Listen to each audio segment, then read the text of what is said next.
Welcome back to Psychedelic Therapy Frontiers, the podcast devoted to exploring the frontiers of psychedelic medicine and what it takes to cultivate a healthy mind, body, and spirit. I'm Dr. Steve Thayer, and today my co-host Dr. Reid Robison and I talk about love. We discuss what love is, how it's extended and received, the concept of unconditional positive regard in psychotherapy, why it's so important for us to feel seen and understood, the role feelings of love play in psychedelic medicine, and much, much more. If any of you are interested in offering psychedelic-assisted therapy to clients, Oneness offers unique training opportunities for mental health practitioners to develop this expertise. These courses are carefully crafted by Oneness professionals, including myself, Reid, Joe, and others, and they offer a variety of high-quality learning experiences. So if you'd like to learn more about these trainings, you can find the link in our show notes. You can also visit numinous.com/training. That's numinous.com/training. If you'd like to support the show, you can always do so by leaving us a rating and or review in places like Apple Podcasts or Spotify. Thank you to those of you who have done that already. And without further ado, please enjoy today's episode about love. So Reid, this morning, I went out to the lobby to get my therapy client, and I said what I'd normally say, hey, it's good to see you. And as we're walking back to my office, my client goes, you know what, it's good to be seen. And I was like, yeah, it is good to be seen. So we spent the first little bit of the session talking about what's so special about therapy. One of the things that's so special about therapy, what this client really likes about therapy, is they have somebody seeing them, witnessing them with undivided attention and with positive regard. It had me thinking about this concept of being seen, but also how it's connected more broadly to what we're talking about today, which is no small topic, the topic of love. Yeah, that's really cool that they said that.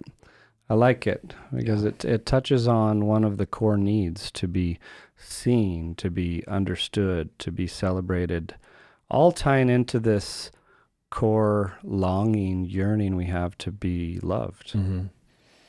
Yeah, there are a couple of quotes that I found in prepping for this episode about that aspect of our yearning and longing to be loved. One's from John Tarrant, the director of the Pacific Zen Institute. He says, attention is the most basic form of love. Through it, we bless and are blessed. I really like that. Yeah, it reminds me of this idea that attention, especially in childhood, is the currency of love. Like, what greater gift can you give to your kids? Yeah, and you know, my kids are still pretty young. I guess he's now 10, my youngest. But he's sort of the king of, hey, Dad, look at this. Watch this. Check this out. Watch me. I remember that as a kid. I remember I'd mow the back lawn without being asked. And I was just waiting for my dad to notice, waiting for him. He'd be washing the dishes and he'd look out the window above the kitchen sink and be like, oh, somebody mowed the lawn. I was just like, yes, it feels so good to be noticed, to be validated, to be seen by my dad. Now, we've talked about before on previous episodes, the concept of unconditional positive regard from Carl Rogers and client-centered therapy. And it's easy to say he just used that concept because he couldn't say the word love back then. Therapy, the world wasn't ready for love, perhaps, but I don't think that's the whole answer. Like, when you dig into his quotes on it, he was really believing that the therapist's role is to see the innate value in the human, and recognize them as doing the best they can, regardless of whatever behavior, like no judgment, so they can feel seen, like your client said, and that's the container for healing. Yeah, he believed very much in setting this unconditional container. And the idea being that if we as therapists provide that for people, especially for people who maybe didn't get that when they were younger, this fundamental need, that they will naturally progress toward wholeness or actualization, self-actualization. Yeah, there's even something I read from Carl Rogers once. It talks about when someone feels seen or heard, their eyes water in this like deep appreciation for feeling seen by another. And like you said, that's where the journey towards self-realization begins. I've got another quote here by Paul Tillich. The first duty of love is to listen. Yeah. I think listening is another sort of version of what we're talking about here of being seen. Like if you really listen to somebody, I'll speak from my own experience, when I can tell that somebody is really paying attention, really listening to me, then I really feel regarded. I really feel like, oh, what I have to say or who I am must matter to this person because they're actually paying attention. Again, another one of, I think, these factors in psychotherapy and in good relationships that make them good. Mm-hmm. You've mentioned it on here before, but it's like the reason we enjoy podcasting is because we can literally set our phones aside and not be disturbed and have a conversation of listening to one another. Mm-hmm. Feels good. It does feel good. Yeah. So I was thinking of the times in my life when I have felt really loved, and they involve what we're talking about now for sure. But like my wife gave me this it's called a Nova drum, but it's like a little steel tongue drum for Christmas. And I got it, and I just felt I felt so seen and loved by her because she'd heard me talk about really wanting a steel drum. And I didn't say like, please, I want this for Christmas. This is something she just noticed me talking about. She gets me. Yeah. And she went to great lengths. She did a lot of research. Like there was so much love behind the delivery of the gift. I just felt super seen and loved by her. Yeah. So that's like note to self, reminder, takeaway number one is like, there is a lot of love in the active listening and the empathetic presence. And you could feel that in other people. Like you scan your minds for the people where you just bask in their presence because they are there and they see you, they try to understand, and they're not instantly trying to insert their story over yours or their agenda. Mm-hmm. Yeah. And so if you're curious about how you might show love or more love to a loved one, that's a good way. That's a good place to start. Yeah. The other thing we were talking about kids and the attention being the currency of love. Another thing coming out of Carl Rogers' work that I liked is when you apply unconditional positive regard to kids, you look at this attitude that it represents for parents to let the kid know that they are loved and valued no matter what, even if they mess up. It's not a free ticket to behave badly all the time. It's more about like just making sure through it all they feel loved, because on the flip side of that, if you don't, then the kid might grow up with perfect behavior but lacking self-love, self-respect, and that's devastating, like at the core of so many mental health struggles and suffering. Yeah, it makes me think of like the best strategies I think that I have deployed as a parent have been the ones that set boundaries for my kids, the clear boundaries. Even when they bump up against those boundaries, they might, it might be hard for them. Oh, I can't have what I wanted or whatever. But it's in a container of love that's communicated by what we're talking about, by listening in particular, and the unconditional part that you mentioned that Rogers was, such a proponent of is really, really important. And one of the ways to communicate that unconditional aspect of love is through reflection. Like if you can show that you're really, really listening and that you're listening in a validating, non-judgmental way, if you just sort of say back to and in this case, the kid, what you think they're going through. So simple statements like one of my children is really upset. I might say, I'm not going to say like, stuff it or stop crying or whatever. We talked about this a lot on the show, but I might just say, oh, you're really, really upset right now. Even if them being upset is really inconvenient for me, what an act of love to simply, as we say often, hold space for them and hold that space by communicating, hey, I see that you're upset. It's okay that you're upset. All your emotions are acceptable here. And I will love you because of them. And in spite of any inconvenience you might be to me, it's a wonderful expression of love and validation. I think it's worth really reiterating, even though we have talked about it before when we talk about emotions, like the need to validate before reassuring or fixing anything. Like I can understand why you would be upset because of this, and just repeating it 2-3 times so they really know you understand. And then that, like being seen, like it feels good to be seen, is like that's what takes like so much of the suffering, not all of it, but so much of it away immediately when you feel like you're not alone in it or someone sees and understands you. Yeah. Yeah, it makes me think of the term validation. I am communicating to you that you are valid, Yeah. that your feelings are valid. You know, one of the things that hurts the most is judgment from others, implying that the way we're being or what we think or how we are isn't valid to that person, or that they reject it outright.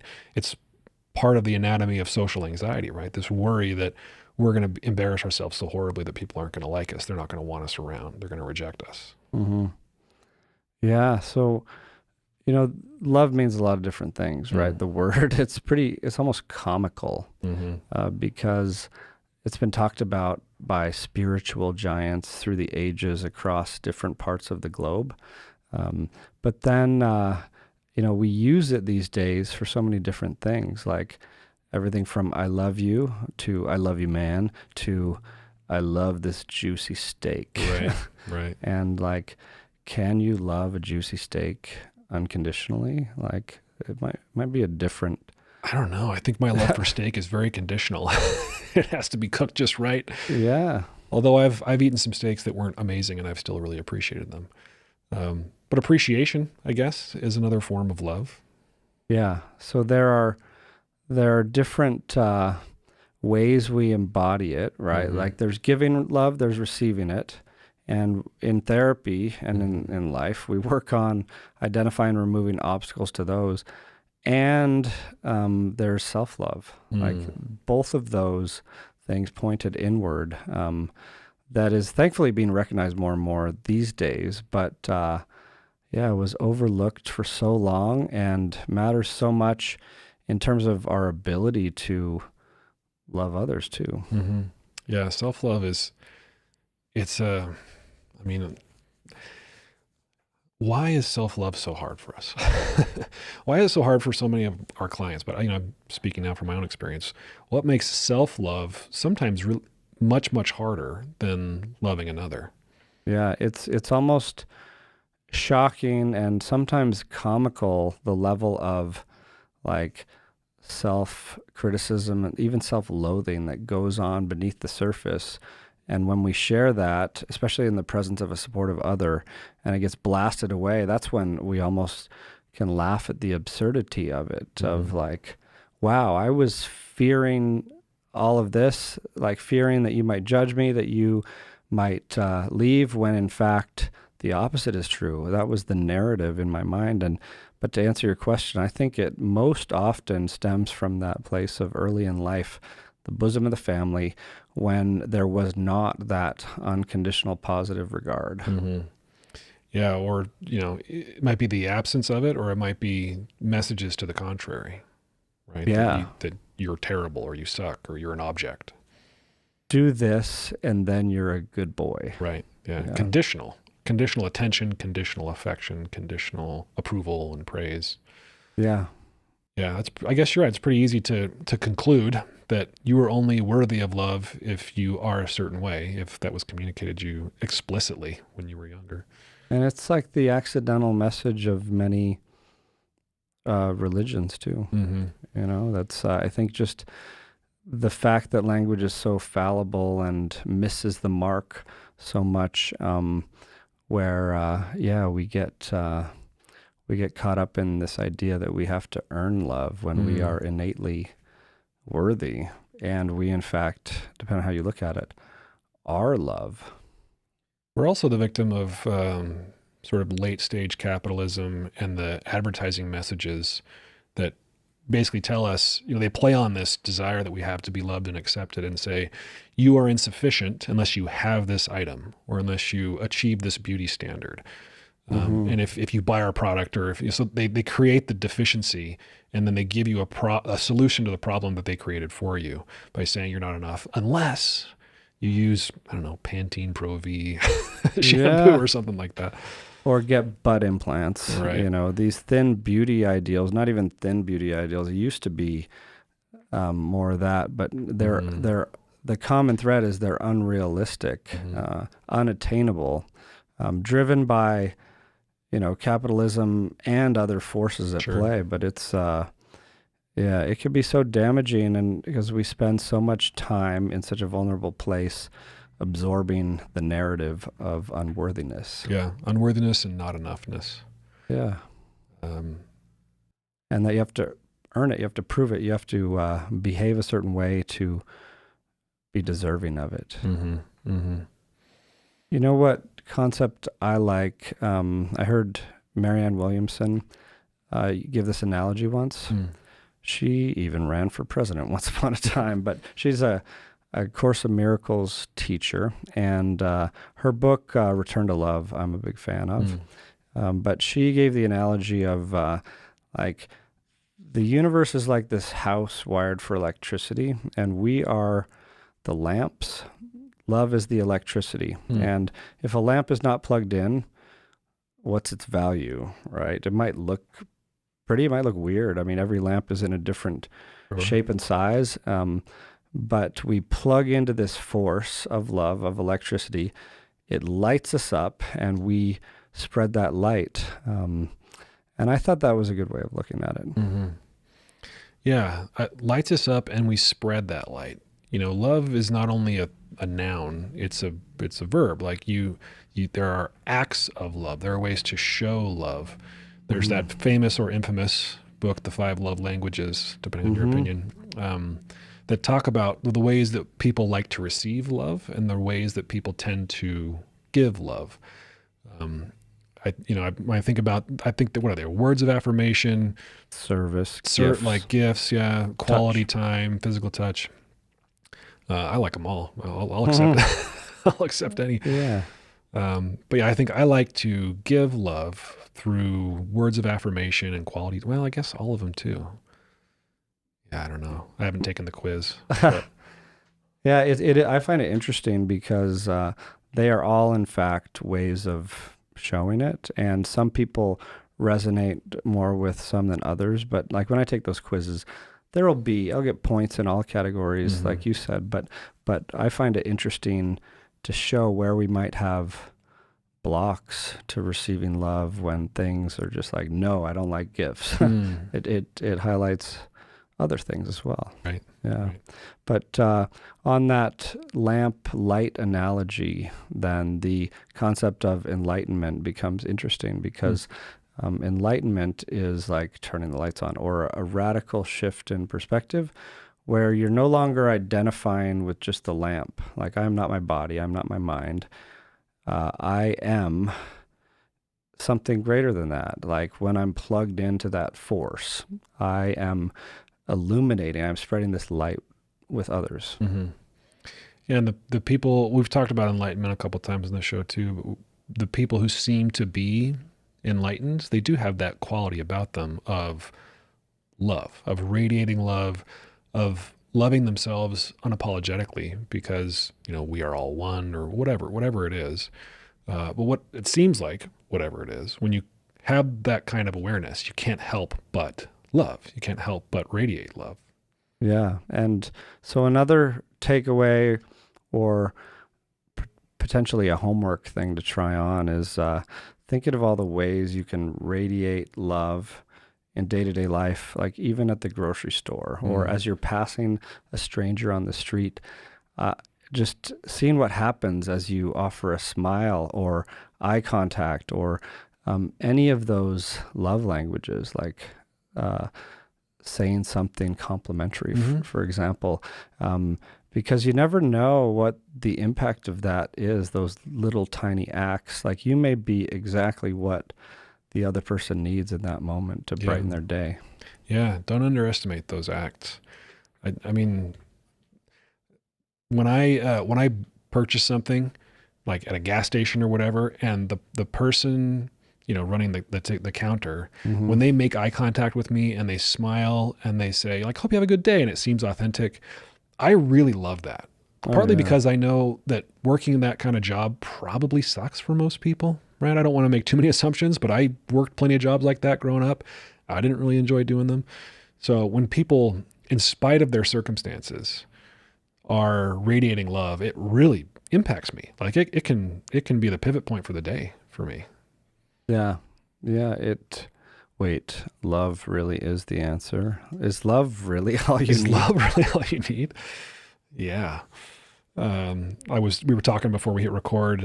There was a time in psychedelic ceremony where I found myself delightfully trapped in this loop of just singing "Love is all you need, love is all you need" over and over and over again. Could have been a worse loop. Certainly could have been. But it reminded me of one of the passages in Michael Pollan's book, How to Change Your Mind, that really stood out to me. Like when I think about his book and all the things that were great about it, this one always jumps to mind. So I looked it up in preparation for this episode, and I want to read it, maybe as a segue to talk more about love and psychedelics. So in his book, How to Change Your Mind, Pollan says, psychedelic experiences are notoriously hard to render in words. To try is necessarily to do violence to what has been seen and felt, which is in some fundamental way pre or post-linguistic, or as students of mysticism say, ineffable. Emotions arrive in all their newborn nakedness, unprotected from the harsh light of scrutiny, and especially the pitiless glare of irony. Platitudes that wouldn't seem out of place on a Hallmark card flow with the force of revealed truth. Love is everything. Okay, but what else did you learn? No, you must not have heard me. It's everything. Is a platitude so deeply felt still just a platitude? No, I decided. A platitude is precisely what is left of a truth after it has been drained of all emotion. That was the line that stuck with me. I love that. A platitude is precisely what is left after a truth has been drained of all emotion. To resaturate that dried husk with feeling is to see it again for what it is, the loveliest and most deeply rooted of truths, hidden in plain sight. That's beautiful. So maybe love is all we need. And it's certainly a conclusion that a lot of people have when they have powerful, positive psychedelic experiences, which is one of the many mechanisms of change, we think, when we use psychedelics therapeutically for people who are depressed or anxious or traumatized. Yeah, I can't think of anything more powerful in healing and growth than love. Like the presence of a supportive other, the ability to love oneself. Like love in those ways is a force multiplier on your journey. Mm-hmm. Yeah, it makes me think of a client I had once during a ketamine experience who encountered themselves for the first time through this lens of love. Mm-hmm. People, they would say, people would tell me that they love me. People would tell me that I'm lovable. And I would get it cognitively, but I didn't feel it. There was this barrier. And whenever it did, ketamine dissolved this barrier for a time. And they not only, understood it cognitively, but they felt it. It connected head and heart, and they felt it deeply. And of course, that deep and abiding feeling didn't last for eternity for this person. It as they returned to quote unquote normal consciousness, a lot of their unhelpful narratives returned, but they had this experiential bookmark that now they can work toward. I like that, experiential bookmark, like psychedelics as way showers or shining a light on something that you can remember or file away and revisit in your integration practices to remember, how to love oneself, how to give and receive love, or remember the obstacles to love that you encountered in your shadow work. Mm-hmm. Yeah, it's one of the reasons why we think that MDMA in particular is such a helpful therapy catalyst, because it's an empathogen, it's an intactogen. It helps you come into contact with this loving feeling, devoid of all the conditions that we generally put on love. Yeah, it reminds me of one of our favorite Ram Dass quotes in the form of a song. We've talked about it before, but I'm remembering when we were facilitating a retreat a couple weeks ago, mid-ceremony, I remember looking at you and thinking like, the playlist was kind of moving ahead. I'm like, should I do it? Should I drop the sit around the fire bomb? Yeah. And we did it. And it's amazing what that story does to open people up, because he talks about quiet the mind, open the heart. Mm-hmm. And how do you do it? Like, how do you quiet the mind? You meditate. How do you open the heart? You love that which you can love, and you keep expanding it. Like a tree, a river, a human. Right. Yeah, that was, for that ceremony, it was kind of a turning point, I think. And then we went on to play, there's the one East Forest album, I think it's East Forest album, where it's kind of sort of older Ram Dass, post-stroke Ram Dass, Yeah. and he's sort of playing with that phrase, I am loving awareness. Mm-hmm. Yeah, I love it. It's powerful. That's my favorite mantra these days, has been for many months, is I am loving awareness. Like if, when I can't come up with another intention, like when in doubt, that is all encompassing. Mm-hmm. Like just plugging back into that channel of consciousness that is love, instead of what's the alternative, fear. Mm-hmm. Yeah. It's really powerful, especially if you're grappling with self-criticism or feeling, worthless, to be able to view even that feeling, even that experience of that belief with loving awareness. It's hard to wriggle out of its clutches when you allow loving awareness to take hold. Yeah. It pulls you out of your egoic stuck place, connected to something so much bigger, where, you almost can't get swallowed up by the suffering anymore when you're plugged into that state. Mm-hmm. Yeah. Another one of the things that people report experiencing on psychedelics is a connection to some kind of greater whole or connection to others. So it's not just about loving self, but it's about loving everything. It's about loving people, like Mm-hmm. you were referencing with Ram Dass's quote, loving a tree, loving a human, loving a river, loving a dog, a cat, all that stuff. Mm-hmm. And it tends to lead, if the research is to be believed, at least the preliminary research, to openness to experience, to people being more malleable and flexible Mm-hmm. with this new insight that, you can't help but love things that are also you when they are bathed in this light, this sort of warm, accepting, unconditional light of love. Yeah, it's that experience in psychedelics of being love. Mm. Like we talked about giving love, receiving love, loving oneself, but there's also this oneness, this dissolving of the barriers, not only within ourselves to give and receive love, but Mm-hmm. between individuals to feel our innate oneness, that we are all connected, we are all, a collective, pool of like humanity in this together, Yeah, the collective pool of humanity made me think of, is it Kristen Neff's work on self-compassion? And that Yeah. one of the legs to that three-legged stool is common humanity. Mm-hmm. Realizing that none of us really know what's going on. We're all in this together. To reference Ram Dass again, we're all walking each other home. Mm-hmm. So to recognize that, like, you're not uniquely terrible, you're not uniquely great either. It's okay that we're all sort of just figuring this out together. Yeah, it's beautiful.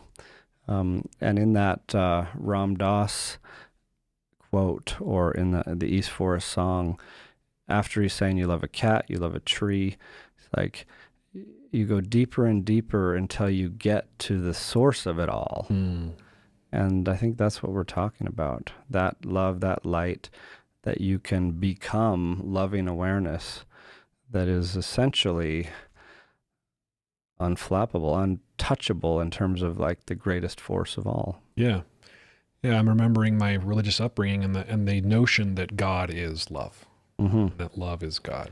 Yeah, and we get hung up on the words again of like if someone says Jesus Christ or Muhammad or like Buddha, Buddha heart, it might trigger different people in different ways, but in the end, like those words, those archetypes are symbols of this love of God, or this God's love that we are talking about, like embodying, remembering, aspiring to. Yeah, right.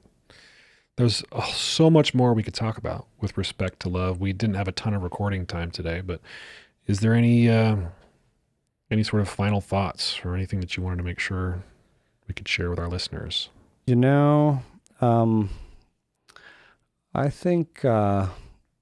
I think we've covered everything there is to say about love. The definitive. I could leave with a Carl Rogers quote, I think. just in the spirit of trying some of these ideas on, he said, when the other person is hurting, confused, troubled, anxious, alienated, terrified, or when he or she is doubtful of self-worth, uncertain as to identity, then understanding is called for. Like that validation we're talking about. The gentle and sensitive companionship of an empathetic stance provides illumination and healing. In such situations, deep understanding is, I believe, the most precious gift one can give another. And to tie it back to even psychedelic therapy, like to bring love into there is to create a safe container that allows the person to heal, like to heal and grow themselves.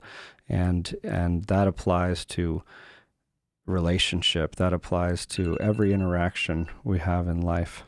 Yeah, it even applies to the people who we might describe as our enemies, or people who we don't really like.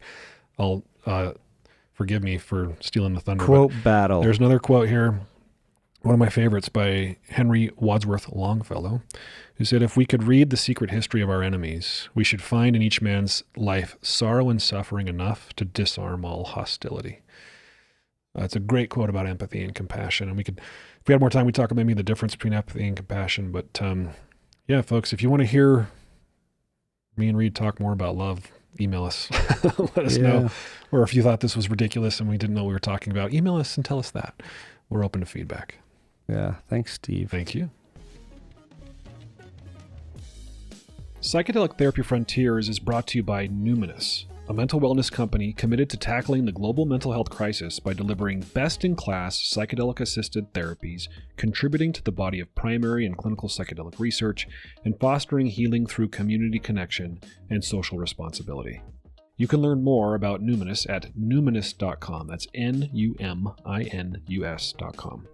If you enjoyed the show today and you want to support us, here's how you do it. Rate and review the show on platforms like Apple Podcasts and Spotify. Subscribe to the Numinous YouTube channel, like the videos, and share it. Share the show or clips of the show with someone that you think will enjoy it. The content of this podcast does not constitute medical advice or mental health treatment. Consult with a medical or mental health professional if you believe you are in need of mental health treatment.